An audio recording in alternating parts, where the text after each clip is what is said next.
listening to Downworlder Dish, a Shadowhunters Chronicles podcast. Hello, everyone, and welcome to episode 38, where we will be jumping into City of Glass with the first chapter, The Portal. I'm Kristen. I'm Robin. And I'm Amanda. I felt kind of rambling Roddy. Right? I'm Kristen. What was his catchphrase? I don't remember. I just remember the smile cam. Yeah. I remember, like, he wore, like, a maroon suit, right? Vest. With the buttons. Yes, and it was, like, wood paneling and then, like, church pew choir, like, risers where the kids sat. Ramblin' Rod. I think that's a Northwest thing. Yeah, I was going to say, I don't think it's a national thing. No. It's like the Krusty the Clown IRL. Right. Yeah. Okay. Because he hosts a cartoon show, right? That's what Krusty the Clown does? Does he? I don't remember. I think so. I think Maybe. There's not much on here. There was about a him. squirrel on Ramblin' Rod, wasn't there? I feel like there was a squirrel. I don't remember. I don't Anyway. know. I got nothing. 'Tis neither here nor there. Awesome. Ramblin' Rod. Moving on. How's everybody's week been? Good. Yeah? Yeah. If you tuned in last week, you'll notice that we posted 2 episodes. Editing Kristen here. You'll actually notice that we didn't post 2 episodes because we suck. And as you know, it sucks to suck. Called The One with 2 Versions. Once again, this is incorrect. The episode was actually named The One with the Technical Difficulties. Because we fucked up our wrap-up twice. Yeah. It was amazing. I mean, like, really, it takes a level of skill to have that many technical problems. I think it's lack thereof. I was trying to put a positive spin on it. Okay. Okay, totally. So the first one we recorded, Kristen, me, my mic was off the entire time. And so all you could, like, the audio was all fucked up because all you could hear was from the other mics. Uh-huh. And then the second one, the video didn't work. It got corrupted. That's so when weird. It was being converted. And it was just nothing but audio. So, you know, I mean, together they make one whole episode. It's fine. Yeah, we're good. It's fine. I like it. The lie detector determined that was in fact a lie. She did not like it because it was terrible. Is that what you're titling it? Yes. No, actually, I didn't. You did title it? Yeah, I made the executive decision. Awesome. That's great. I was like, you know what? They can choose their own adventure. Actually, you can't because once again, I suck. It's like those Goosebumps books. He was going to say that. Goosebumps. Love it. Oh, now we talked about this. Homeschooling's been okay for you, right? Yeah, we talked about it yesterday. We Last told week. people we were recording today anyway. Right. Shy surprise. Here we are again. We love each other 2 days in a row. Yeah, we were up really late last night recording. You're welcome. Yes. Just kidding. Even though we Whoa. totally fucked it up. Yeah. Whoa. Whoa. Somehow. So there hasn't been a whole lot that's happened between last night at like 1 o'clock when we logged out and today. I beat Creighton's challenge. Oh, good for Thank you. Wow. I know. Thank you. That was it. That's all that's happened to me. She's talking about Cooking Diary. Yeah. The phone app game Still in our lives. situation. It really is great. Robin and I are in control of our guild now, kicking ass and kicking people out. Bye. As Very my nice. kid just texts me, bye, Felicia. She doesn't even know what that's from. Seriously? You should make her watch Friday. I don't think so. I'll go with a no on that one. Okay, yeah, she's too young. I watched it when I was young, but Right. I guess it's a different kind of yeah. Yeah. Parental guidance. Yes. Exactly. Awesome. Oh my goodness. All right. Well, does anyone have anything? Wait. I can't believe I almost forgot. Amanda has something to read aloud to the class. Did you bring enough to share with everybody? I sure did. Oh, shipper is the thing. That's her username. Yeah, Yeah, because when you ship people, it's in a relationship, not whatever. A relationship is a relationship, okay? You and I have one, okay? I ship us. Okay. Well, what's the difference? I ship it. Mm-hmm. I'd watch Ramanda. Ramanda, I like it. Ramanda. I like Ramanda because it's my whole name. Yeah. And then we're Riston. I like Riston. I was trying to figure out what yours and Jason's would be, and I was like, Jason. Because I was trying to do the last of yours, and the first of his, and all in my head I just kept saying Jason over and over again. I was like, it would be like Jason, Kriston, and I was like, that just sounds too much like Kristen. Oh my gosh, that's great. Jason. Instead of Jason, it's Jason. Like that thing that takes you in the Family Feud. Mommy! Yeah. Oh my god, those people were so dumb.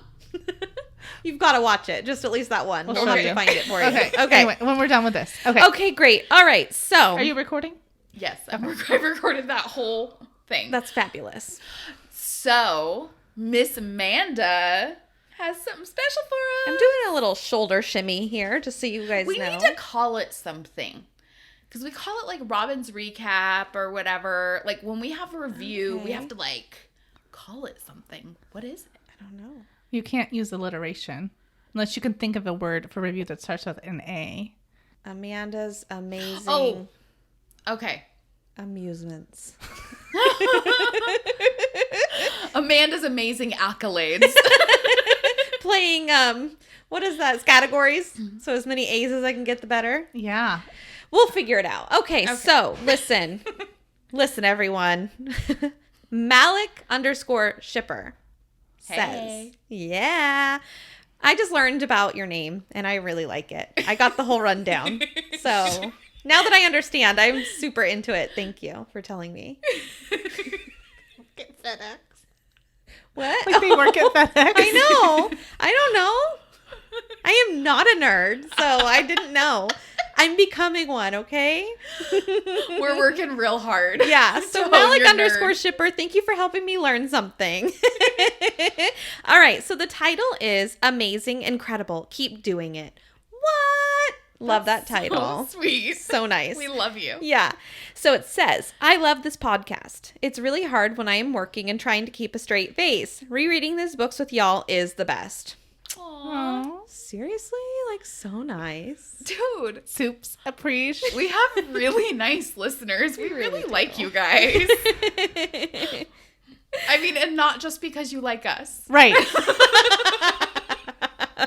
Yeah, the interaction that we've had with some of you has just been awesome. All of you, but thank you. Right. Yeah, and if you want to interact with us, check out our Instagram page. Yeah, at Downworlder Dish Podcast. Yeah. Yeah. It's the best place. Yeah. Right? That is right. Okay, cool. I say it every episode. You'd think I'd know. Robin gave me a look. Like, are you sure? Okay. I don't know if it said podcast or not. It does. We go through this every all the time. Every time. Robin's like, I don't think it's podcast. We're like, you made it. Email doesn't say email podcast. Isn't. Yeah. Oh, man. Oh, man. Oh, my God. Okay. Are you guys ready to get into City of Glass? I am. I love this book. I'm stoked. It's really, it gets real good. Mm-hmm. I do. City of Ashes and this book was, yeah. I remember the main plot points, but I don't, like, all the juicy details are kind of like swimming forward, like in the back of my mind. So they're going to come this out. Happens. I don't know if it's this or how it happens or the little nitty gritty into it. Like, obviously we'll get into it soon, but I don't remember meeting two of the characters that we meet in the second chapter. Mm-hmm. Okay. And I remember them in later books, and I'm like, you were that? Like, I've blocked this out, apparently. Right. Okay. Which we'll get there when we get there. Yeah. It's funny how like B plots and stuff, like you forget and you're like, oh yeah. It's great. Yeah. Like being able to reread and rediscover a story. B plots. That's totally the verbiage I was going to use. Yeah, that was butt smell like fart or whatever. Oh, jeez. I swear I'm not like one of those pretentious assholes. I don't try. It's not. She's not on at purpose. all. Not at all. No, I'm just kidding. Oh, jeez. All right. Anyways. We begin our scene in Verona. Yes. What? Verona's the right city Okay, for yeah. Romeo and Juliet. Two star-crossed lovers. Got it. Okay. We don't have a Robin's recap because that was what last week's episode was. An entire episode dedicated to me. That joke is never going to get old. You're going to hear it every time we finish a book. You're welcome. We tried to convince her to do the whole thing for us, but She wasn't about it. no. You guys wouldn't Surprisingly be about it enough. either. It's fine. An hour and a half of Robin talking. That sounds like fun. She'd listen. Yeah. I think I'd listen. I would. I mean, I'd have to listen because I'd have to edit it. You'd have to edit it, yeah. And I'd have to proof edit it. Right. Is that a thing? No. Proofread? Yeah. Proof listen? Proof listen. Definitely. All right. So we open our story with Clary arriving at Luke's place, which is apparently in desperate need of some landscaping because, like, it's a dusty front yard. What the fuck? Did he move to Arizona? You didn't know? I was like, was there a tumbleweed? Yes. No. So Simon's chilling on the front steps, just smashing some Mario Kart on his Nintendo DS. Awesome. And I love how she made a point to mention that, like, he was using a stylus. Because, like, that was a thing. Yeah. I guess we have Apple Pens now, right? No, Who nobody uses uses that. them? My mom. I mean, I have one. I only use it Where when did you I'm doing... get it? With your tablet? Or Yeah. like... I bought it at the same time. You you buy it purchased it? separately. Yeah. Okay. For, like, drawing and, like... Mm-hmm. Yeah, we don't know how to do that stuff. Oh, okay. So it looks like Clary took our roasting to heart because her retractable janitor keyring is nowhere to be found. Hip hip hooray! And she's digging in her pocket for her keys. So I was like, interesting. I wonder if she got some feedback on that. Clary's still not sure how to act around Simon since their disastrous attempt at a romantic relationship and subsequent awkward breakup, but she plays it cool as she and Simon head into the house. Sort of. I mean, like, in her head, she's like, I don't know how to act. His hand's really cold. She, like, has a Twilight moment, but she gets over it. So Clary and Simon go back and forth a bit, and Clary's basing her expectations on what to pack for Idris based on Isabel's wardrobe, which is, like, not going to be helpful. Yeah, you guys aren't the same. That girl's always overdressed. Like, you're not. This isn't going to work. And Simon's like, you're traveling to another country, not a different century. Like, you can wear pants. That's right. Because she's like, can I even wear pants? Right. Do I have to wear a dress? Oh, yeah, now that I don't think she's met probably any other.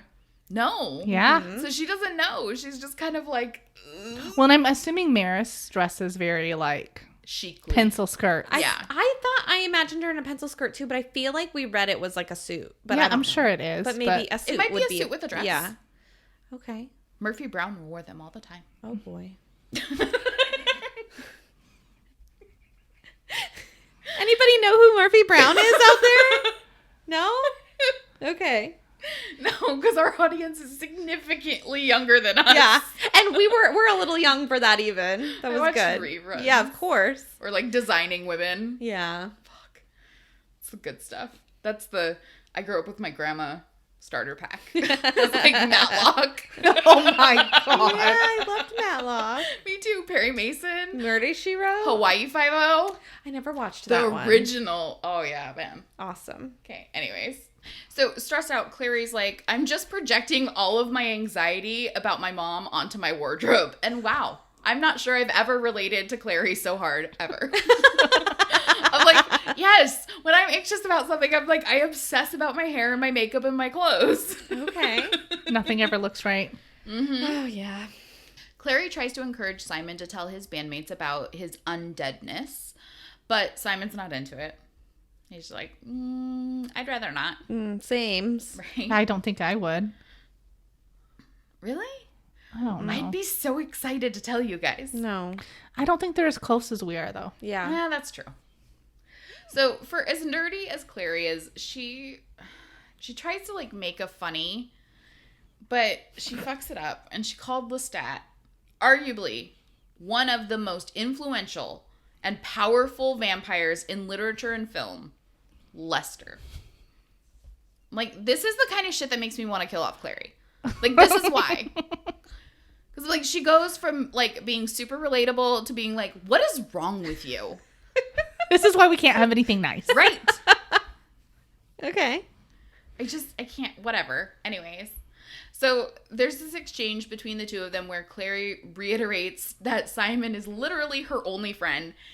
And I don't know, but it feels wrong. It feels like, I don't know, like nothing from the story contradicts it, but it feels weird that she's never expanded from Simon before. Like, I don't know. There's just something about it that I'm like, God, he really is your only fucking friend. You don't have a single other friend. That's really weird. I feel like she's an introvert. Yeah. Like, I don't think it's explained in this story Yeah. that way, just because she has to be... Okay, she's, like, driven into this world of craziness. But I think in the day-to-day, she's probably, you know, sketch pad, headphones in, sort of just an introvert. And she has a friend, and that's all she needs. I guess she's probably one of those people that needs to be adopted as a friend. Like, she's not going to seek out a friend, but, like, a friend needs to come up and be like, you're going to be my friend now. And she'd be like, okay. Right. Because I kind of feel like that's what's happening with Izzy. Exactly. Izzy's like, Yeah. I'm adopting you. Yeah. And she's Okay. like, okay. Like, That's great. I guess. Mm-hmm. That makes me feel better. So thank you. So Simon kind of comes back at Clary and says that she only told him that she was a Shadowhunter because she had to, which I don't think is fair. Like, I'm aware that I'm flip-flopping on Clary right now, but that's not the point. It's kind of what makes her an engaging character, because I don't agree with everything she does or says, obviously. Definitely. And so, like, I love and hate her. I love to love and hate her. Yeah. So I feel like, whatever. But I don't think it's fair, because I think she would have told him regardless. I do, too. I do too. So, like, I feel like that's like a cop-out. It's like, well, you just happened to be spying on Luke when she showed up, so she told you then. I think eventually she would have fucking told you. Would it only been a couple hours? Right. Yeah. Shit was going down. Like, she didn't have a whole lot of...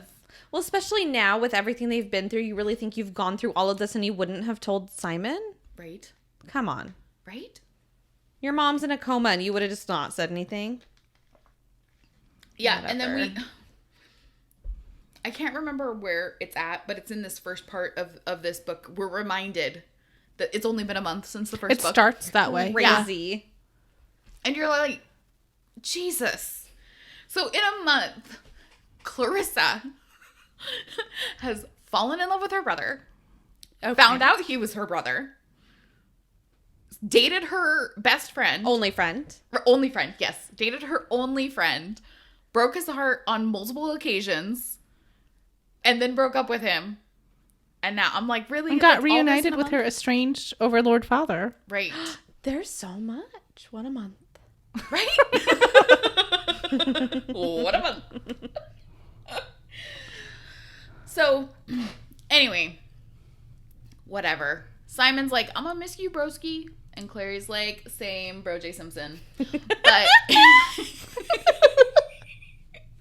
but inside, she's thinking, I get to go be in another country with my brother lover. And she's like, what kind of panties should I pack? Like, you know she's thinking that. I can't believe you said that. She only has cotton. She probably does. And it probably has like a ribbon rose on the front. Get him in a 6-pack. Right. Hanes. Get him at Kmart. Michael Jordan is the spokesperson. For that specific style. So Simon seems kind of leery about Clary heading off to Idris, a feeling he shares with Jace, even though Clary will never admit it, because she's definitely lying to Simon.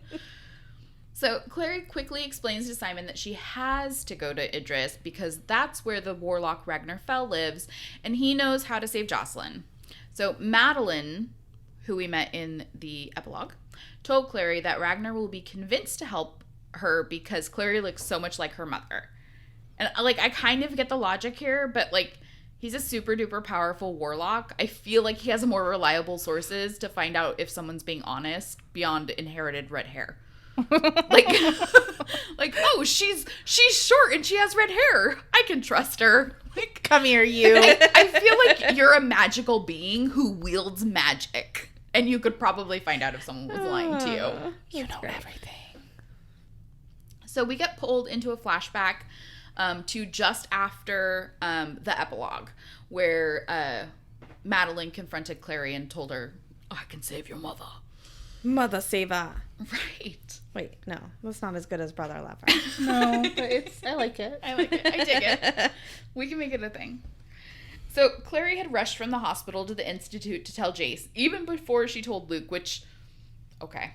Yeah. I feel like that's... I agree. Like, she didn't Luke even was, go like, in. literally in the hospital. I'm sure he was upstairs, like, sitting by Jocelyn's bed. Yeah. And she literally ran to the Institute. Right. Like, seriously? Come on. Whatever. I Get guess it maybe together. 'cause Get your I don't priorities like- straight. Yeah. Yeah. I don't run. So it didn't go as planned. Well, you'd think Luke would be more, like, excited than anybody. Right. Like, that's who you would want to talk. Well, and he might know this person. Right. Oh, yeah, he'd be like, dude, pour one out for my homies. Maddie and I go way back. Right. Like how you just call her, you're like, Maddie. That's the name. Yeah. Mad Dog. She got that name from a wild night. We should drink that on New Year's Eve. Everyone should drink that on New Year's Eve. No. Oh my God. Get it out. I don't want to relive my 14th year.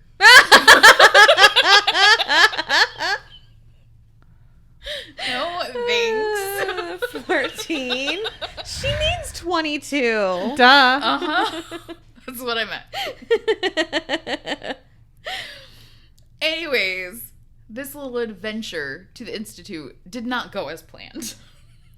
Long story short, Jace doesn't trust the Clave with Clary, but since he's Valentine's son, it's a bit problematic to have the stance of, like, I don't think that you should cooperate with the Clave. So he's got to be sneaky about his suspicions. And Clary doesn't give two craps about the Clave, and she's got absolutely no time to sit and worry what the Clave could want with her and her incredibly unique rune powers. She's got to save her mom. Gotta save my mom. Mm-hmm. So, I swear to God, this girl is going to be the death of me. Seriously. I'm just shaking my head as you're talking. It's just it's so frustrating. So, as per usual, Jace and Clary are arguing, and I'll spare you the details and just get to the gist of it. So, Clary wants to do a thing.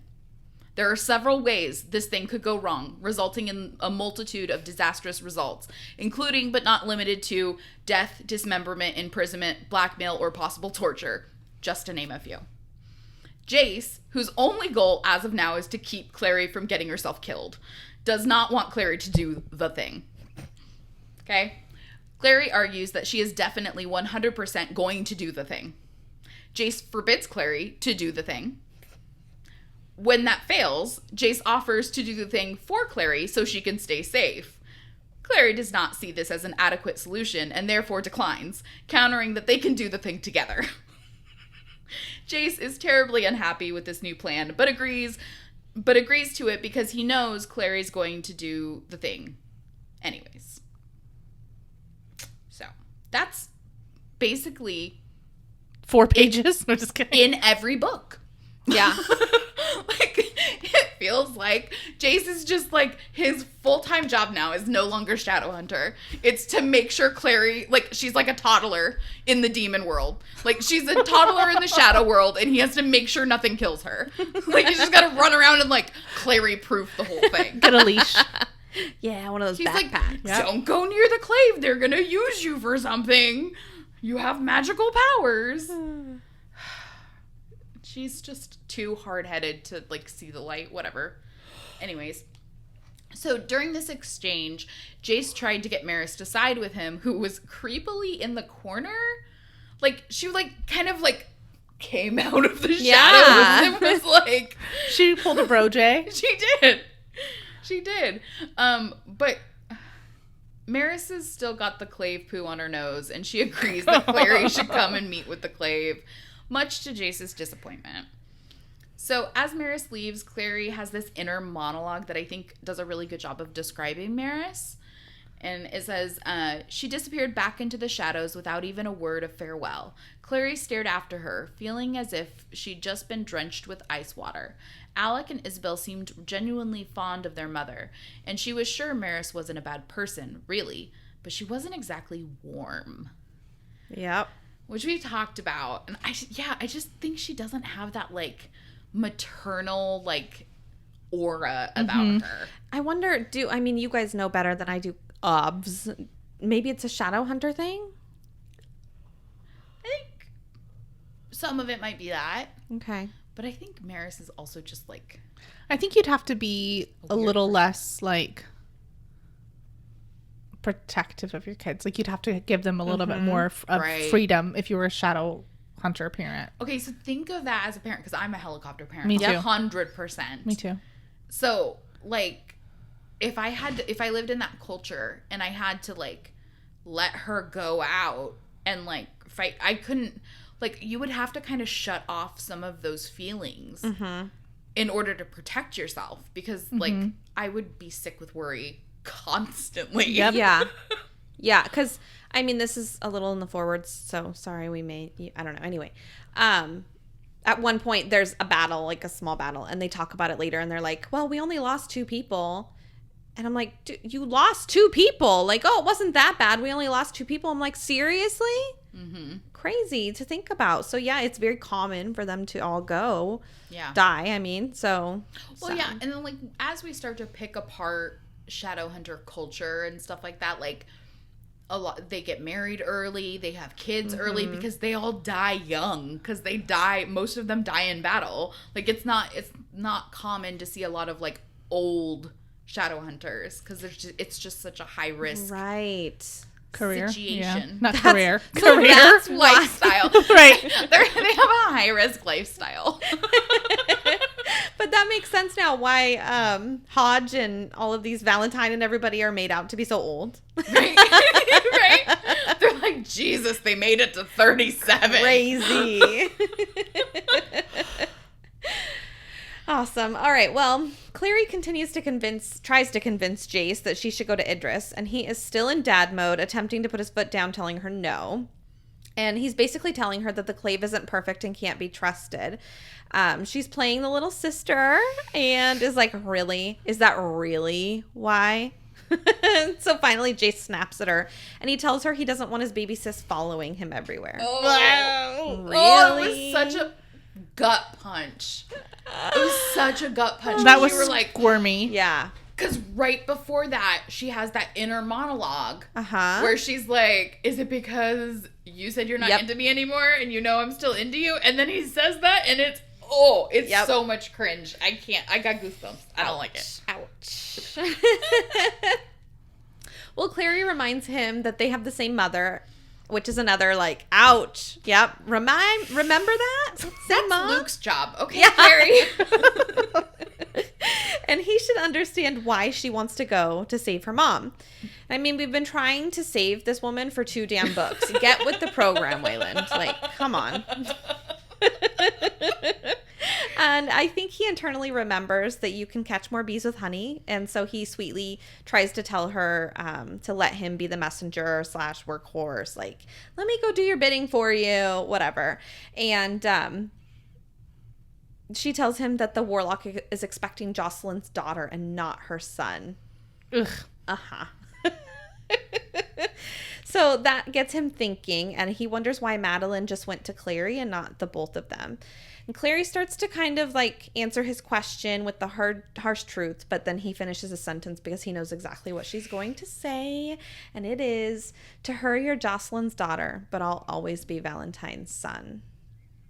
And that's true. Dude. And then he, like, closes the fucking thing on her. He was like, yeah, the elevator. Like, bye, Felicia. Yeah. That was his mic drop moment. He was like, bye. But that was like a double punch whammy, like, That whole combination. thing. Yeah. Dude, could you imagine? I wouldn't want to go to Idris with him. I'd be like, I can't. Yeah, I can't look you're at right. you. I gotta go. So she must have beat feet because we fast forward to her packing for her trip again. And Simon is there, but I'm not really sure why, because she's, again, not paying any attention to him. So this was, it was a flashback. Yeah. So she was remembering it. Oh, okay. That's a good, thank you. That makes sense. Okay. So flashback, not flash forward. Yeah. My bad. Yeah, flashback to reality. Yeah. So Luke comes in and he's bearing gifts like a good dad.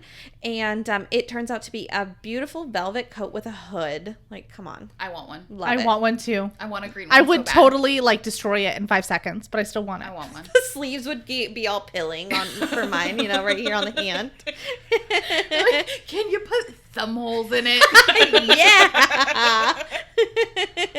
So it's sort of described, and I think that Clary described it as like a Shadowhunter traveling cloak. Mm-hmm. And I would like to know how the hell she knows that.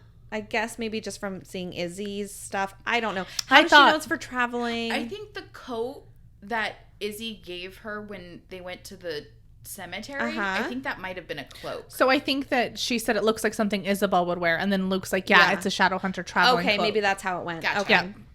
So Luke reminds her of how Shadowhunters treat outsiders, and so he's hoping that this will help her fit in. And I just want to know where he bought this. Is there like a Shadowhunter market? Is there like... Think of the name of some of the books we haven't read I yet. know. That's what I'm wondering. But I don't Possibly. Or it could just be like they're in New York. So I'm sure they could find like a recreated like Edwardian style cloak. Okay, that's fair. But I really want one. What color would you want? I want a green one. Obviously. Yeah, you two obviously would have to have green. I don't know. Maybe maroon for me. I'd like green. I'd like green or black. Oh, yeah. Black. I mean, duh. My thing is, I always want a black coat, but all of my clothes are black. Mm-hmm. So then I look like... Your blacks have to match, and it's like a whole thing. Well, that, and it's like I have a black shirt on. I don't want to wear a black coat on top of my black shirt. That's why I like green. But a cloak would cover the whole thing. That's true. You would just see your little feetsies. Mm-hmm. I just... Can we bring black? Kid. Can we bring back cloaks? Yeah. We can. It sounds expensive. We can make it. That's a good You point. have a sewing machine. I do. And skills with a Z. Yeah. I think I could there's learn. tutorials. Okay. I've always wanted a that green velvet cloak because I wanted something that like set off with my hair. Yeah. Because green always looks real good on my hair. Of course I mean, it does. not the hair I have now, but the one that naturally grows out of my head. The one. Yeah. Because it's just one. I just like Yours keep needs to be swirling more it. of like a bright green, like an emerald green. Yeah. And yours needs to be more of an olive green, Robin. So when we get our booth at... Comic-Con. Comic-Con? yeah, we'll wear cloaks. Oh that my you make God. for us. That's great. Oh my God. I'm Someday. 100% about it. Someday. Yep. Okay. Anyway. Bookmark this. We'll try to remember. See, but then you do that, and then you get me to wear a cloak to a con. You know I'm going to go buy a bunch of fucking steampunk shit. Because, like... Well, you guys know I'm going to be too hot and I won't be able to wear it. Just drape over the back of your chair. I'm going to be naked underneath just to deal with it. No, you'll wear gear. Which is basically cargo shorts. Yes, with a that's zip right. off. That's great. My legs will be just like flowing. Okay, anyway, back to this. So Simon is obs bored because he doesn't care if Clary gets a jacket, I guess. And he's tired of being Care ignored. about you and your fucking jacket. Yeah. You and your gifts. You don't love me, so I don't care anymore. Well, he's being ignored anyway, so he decides to just get the fuck out. He's like, GTFO, gotta go. And Clary tries to convince him to stay, but he sheepishly tells her he's going to see Maya.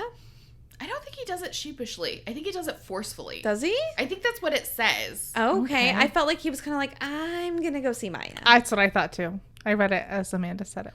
Let me see the thing. Yeah, I'm curious. I don't I don't need to help you. I'm sorry. It was weird. Curiouser and curiouser. Down the rabbit hole. And the reason why I ask is because I did listen to the audiobook on my way down, and I didn't agree with the way they said a couple of things. Okay. During their conversation, because I was like, that's not how I read that. Oh, it says, okay, here we go. Okay. I can't. His tone was final. I'm meeting Maya. Oh, okay. Okay. I did not read it that way. That's weird. But he's saying, like, you need to pack.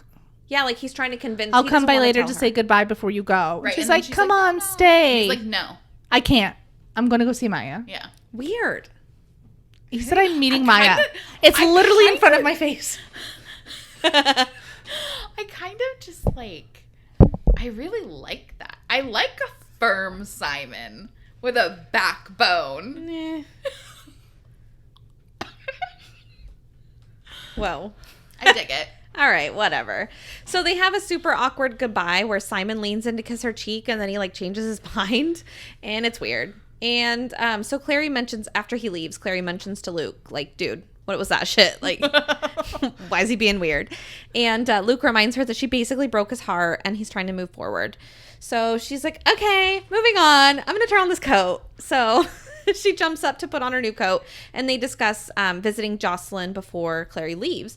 And this is, for me, it's really nice to actually hear them talking about going to visit her because I feel like they had to visit her more often and they just don't talk about it. So I'm glad to at least hear about it. Right. You know that they are. Yeah. But it's not as. Yeah. It makes me feel good. It's a B plot. Yeah. Right. I'd love to read a book about all the shit Jocelyn heard in the hospital while she was out, Right. you know, someday if she ever wakes up. Okay, quick sidebar. So the one thing so he said, I can't, his tone was final, I'm meeting Maya. And then she says, oh, great.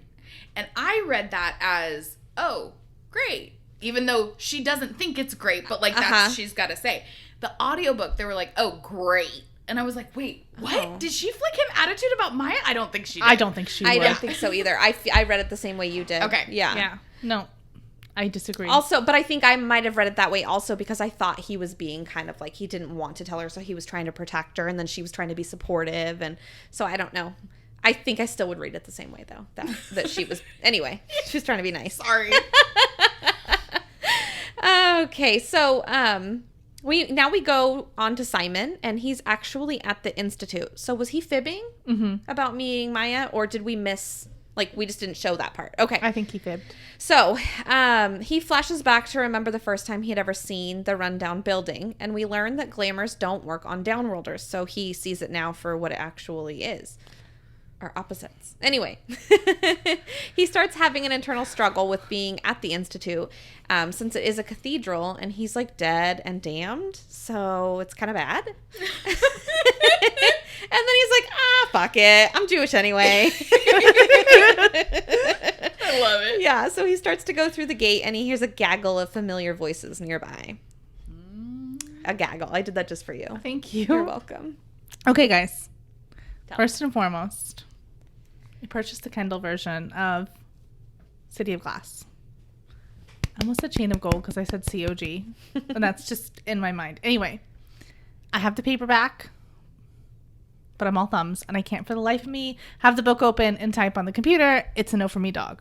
Anyway, there is a motherfucking map in the first part of the book that clearly outlines where Garraway Books is. Really? Yes, and it is on the corner of River and 5th Street. And I Google Street Mapped it, and there is nothing there. Like, it's an empty lot. So it must be glamored from Google Maps. Absolutely. Oh, that's probably not great for business. I don't know. I don't know. It's a Downworlder bookstore. My first thing was like, oh, it's glamored. Look, there's nothing there. And I was like, wait, how do you sell books? What do you do, kids? It's just a front. Maybe it's an online bookstore. He really launders money from like a Chinese food family. restaurant. No. Oh, that's so Number cool. 8. Wait, that's not how it looks in the book. I have angry feelings. Okay. Is that how his house is described in the book? Oops. Oh, there's all these pictures. I know. I was trying to decipher what the hell that was. Wasn't sure what I was looking at first. I went in, like, zoomed super close. Went in close. Well, and then after I did that, I went on the Instagram today, and there's, like, people posting pictures of the map. Like, the map's been available the whole time, but we're just dumb. It was more fun to... Okay, so does he live above the bookstore based on this photo? This image? I guess. Yeah. Wait, let me make see. more sense. Okay, but in the book, they open the front door. That's true. And it's his living room. That's true. Oh, yeah, and this is totally like a 3-story. Mm-hmm. Right. So it's above. Yeah. I think it's... I think it was an ill-planned situation. Well, because I remember saying that I thought Maya was in the bedroom upstairs, but it didn't say upstairs at all. It was down the hall, yeah. Mm-hmm. It was just me. I don't know. Anyway, we'll post a picture of the map. Yeah. Awesome. On the gram of instant. Okay. Anyway. Oh, Robin. Me. I'm way over here, dude. My legs aren't that long. It has to be Robin. Getting back into the story. Simon figures out that the familiar sounds are actually further away than he anticipated. He's still getting used to his vampy powers, and I totally get it. It's been, 3 weeks since he's been turned? I don't think it's even been that long. I think it's been like 2 weeks. Because remember, it's been a month since all this started. I was trying to figure out when... Come on, Robin. Sorry, I don't mean to, no. He spent a week as a vampire, and now he's been a daylighter for a week. Right. Okay. He snakes his way out around the side of the Institute and into the backyard. Back fence. Back door. Back area. He's good at doing that, going through fences and backyards and stuff. I thought you were going to say something else. Oh, like when he jumped over the hedge at Luke's? Yeah. He's a sneaky little bitch. Whoa. The crew's congregated out towards the back where the grass is a little wild. Simon's able to pick out Magnus first, of course, who's rocking a splashed painted white shirt over rainbow leather pants. Delicious. I love that it's pointed out that he's standing amongst a sea of black-clad Shadowhunters, so he's really sticking out like a sore thumb. Great. Not to mention, I'm picturing him like a full head taller than anybody else there. What a feast for the eyes. Okay. I didn't think of him that tall. I could feast all day long. Although I feel like him and Alec are probably around the same height. Yeah, I mean, I think I for some reason I envision Magnus as being like extraordinarily tall. So I think that Alec is shorter than him, but I think they're pretty close. Right. I'm sure that it's described that way. I just keep picturing him as very short, like Prince. Just No. kidding. I don't know Prince is short. Wait, is Prince short? Now I gotta know. Yeah, But he is. anyway. I am deceased. No, Amanda just killed me with you're that. fine. I'm dead. Okay, so we get a rundown of everything. Nope. We get a rundown of everyone that is gathered outside. Prince is 5'3". Yeah. Wait, not anymore. Yeah, not is. Was. Was. Yeah, Anyway, he is short. sorry. Go on. That's all right. Okay, you guys, the party consists of Alec, Isabel, Max, Maris, Jace, Magnus, and an unknown woman. And Simon's able to take this opportunity to compare himself to Jace yet again, because we're not over it yet. Oh my gosh. Commenting on how Jace looks better in black than the widows of his enemies, and Simon looks like he's on his way to a funeral. You know what? I bet Simon's a lot hotter in black than he thinks. I Doubt bet it. he has dandruff on his shoulder. Oh, yeah. Why would you say that? Okay, It's true. no, not vamp Simon. Pre-vamp. Why? Because that's a thing when you wear black, dude. Not for me. No.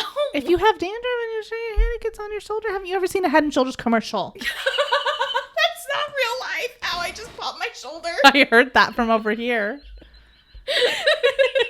Got cat hair on him and stuff. Oh, gosh. That's great. He probably definitely had Yossarian's. Hair. Hair. Yeah. Okay. You suck, Simon. Whoa. Sorry. Resentment of Jace is weighing down on him, and he doesn't want to feel that way anymore, but he can't really help himself until he sees the scar on Jace's neck, and it kind of turns into what I can only describe as oh, shit, yeah, that's right. He saved my life. I think it kind of turns him on, but whatever. Maybe that's just in my head. It is. in your dreams. Yep. Jace turns away from the crowd and heads over to Simon. Maris is asking Magnus, what is taking so long? And is this normal or not? And he says, what's not normal is the discount I'm giving you. Normally, I charge twice as much. And that's what you get. Maris, however, is not laughing with us, but once again goes over the parameters of what she's wanting. A temporary portal to get them all to Idris, and then be closed back up again. She turns to the mystery woman and tells her that she will remain there to make sure she does just that, and calls her Mad Dog. Okay, I have a couple of things about this scene. One, Maris has been running the New York Institute for the past, 17 years or something, right? Okay. Magnus is the High Warlock of Brooklyn. She has 100% employed Magnus before in the past. That's a good point. So why is she giving him shit? Why is she like, and we're going to have Mad Dog over here stay here to make sure you close the portal? Because she's menacing him because she knows. Oh, he's like, it's her baby. Mm-hmm. You think she really knows? Well, he was trying to like, I'm dating somebody. I have a fearless room. I think she's just a bitch. I think she's just a bitch. But I'll give her the benefit of the doubt and think that you're right. I don't think she is either. I was trying to. Could you imagine being Alec in this point of view? Like, okay, imagine the first time you brought your husband to meet your parents and how you were like, you know how you kind of just like play interference? Always. And just to like make sure that everything's going smoothly and everyone's like understanding everybody and no one's like saying the wrong thing or making it, you know what I mean? Yeah. Like there's like this hyper sense of like, I have to be aware of everything that's going on right now. Could you imagine how fucking Alec is feeling right now with Magnus, who we know he has a thing for? Right. We know that there's been some sort of connected. Sorry, that's what Andy's headphones say. If you will, right? And Magnus is like this like extraordinarily old, extroverted like person, right? And like you described, like a sea of black, and then Magnus is just like a fucking glitter bomb, right? Like, and then your mom is talking to him like this, and you're just like trying to fold into yourself. Right. And you can't say anything because like you're trying to keep it a secret, but like, oh, I couldn't. Mm-hmm. I think I would die. What would you do? Nope the fuck right out. I would nope the fuck right out. That's my favorite. I use that in a text message to somebody else. Yep. Love it. Okay. Simon's like, this is who Clary has been talking about. And before he's able to stare too much, Jace pulls him away to the side of the church and out of view of everyone else. Creepy. Is this where that fanfic starts coming in? Yes. This is where they make out. Faux show. Come to find out, Jace stuck a message to Simon's window in the morning telling him to meet him at this place in time. Oh, I said it like this. This place and time. This place in time. Get in the TARDIS. Come to this place in time. Robin's been reading the Stephen Hawking's autobiography. Okay, you guys, that is still creepy. He's skulking about in the dead of night, taping shit to people / vampire windows. WTF, mate. I'm surprised that Simon didn't see him. I mean, I guess maybe he's starting to sleep at night again. I feel like this validates my theory that the way Jace found out about Alec and Magnus was from leaping on the, on the rooftops. Over the top. And tracking him.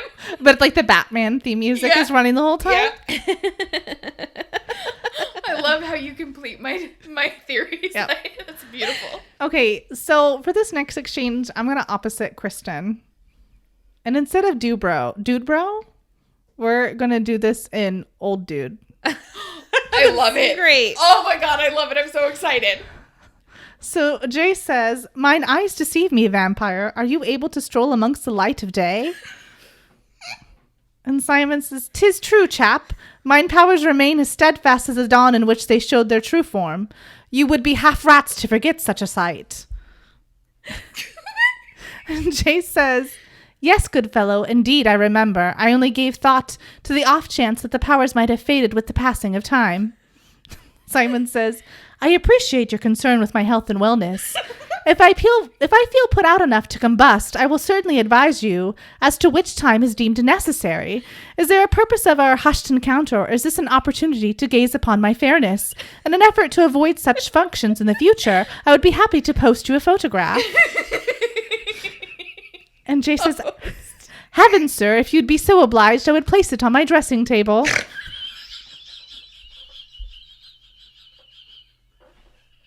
I thought you said your creative juices weren't flowing. That was beautiful. This was shitty and was funny. This is great. You're a fucking liar, you dirty heathen. I love the pose. I wish I could say it in an accent, but I can't. Oh, that's great. Oh my god.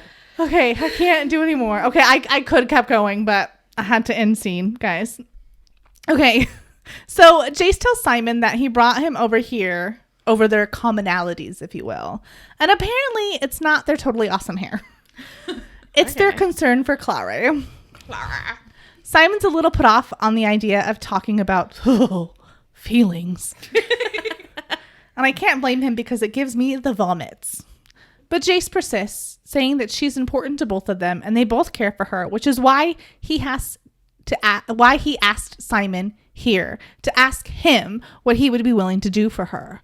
Would you be willing to lie?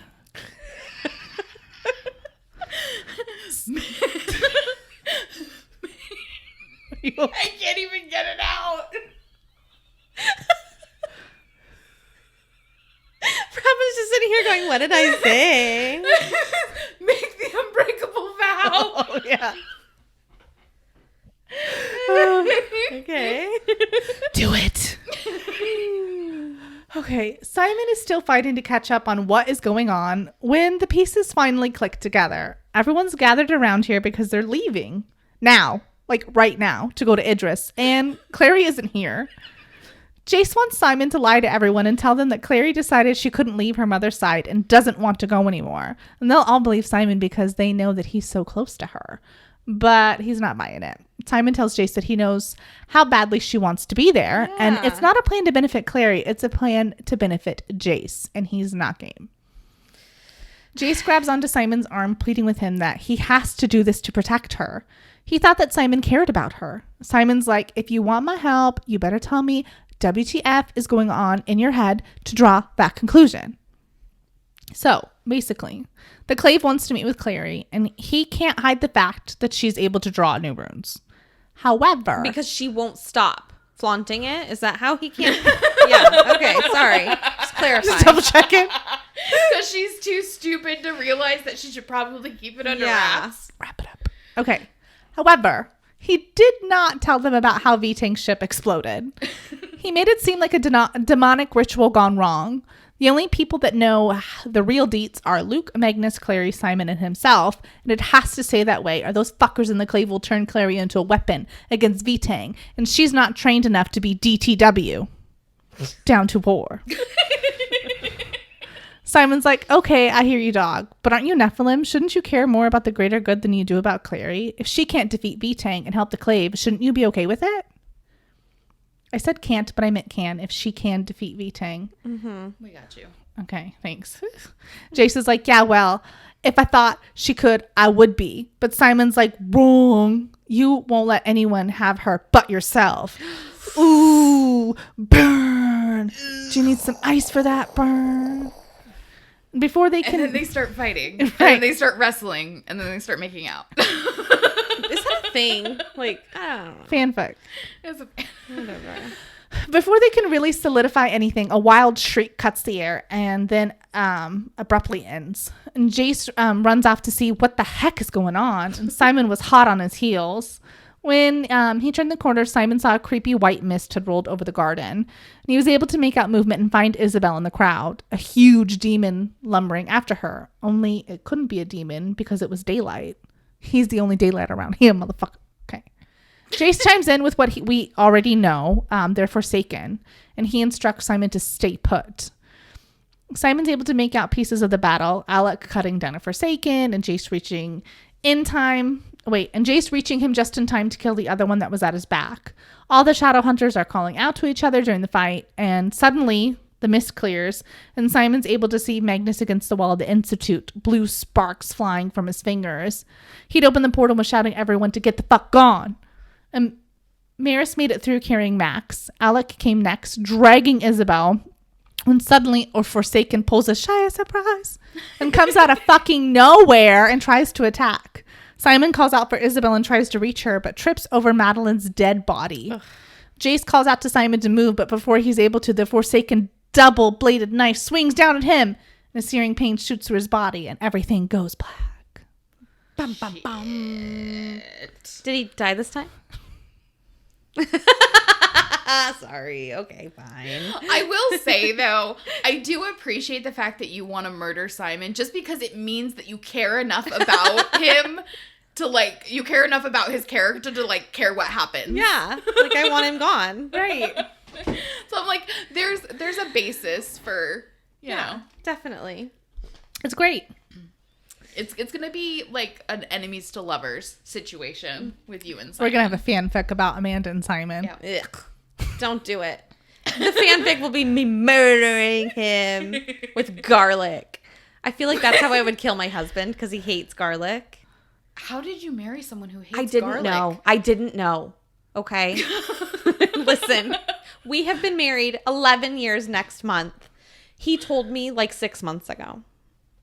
And I'm very heavy-handed with garlic. So am I. He has just been living this lie. I feel like if Jason didn't like garlic, like, I don't know. It's weird. Oh my god. Oh, anyway, that was a good episode, a good chapter. Yeah, it was a good chapter. It had a lot of information. Mm-hmm. There was a lot of sassafras. Yeah. But, like, I guess, you know, you have a week to cool down after, you know, your last major battle. Seriously, it's crazy. You've had a week off. It's time to spice things up with some backhanded compliments. Okay, so why, remind me, because I'm sure that we read it and I just don't remember. Why are they all going? Because obviously they're not all going to meet They Ragnar. got called. Yeah. Oh, that's right. Okay, all active Shadowhunters. So is Robert already there? Because was he in this group? He wasn't, but he's injured. Oh, that's right. Okay. So maybe someone has to stay at the Institute. I don't know. Just to keep it safe. We shall see. I don't know. Anyway. Cool beans, guys. I like it. Mm-hmm. Okay, guys. Make sure that you read Chapter 2, The Demon Towers of Alicante, for next week's episode. For behind-the-scenes content and the latest updates, check us out on Instagram at Downworlder Dish Podcast. We'll see you next time. Bye.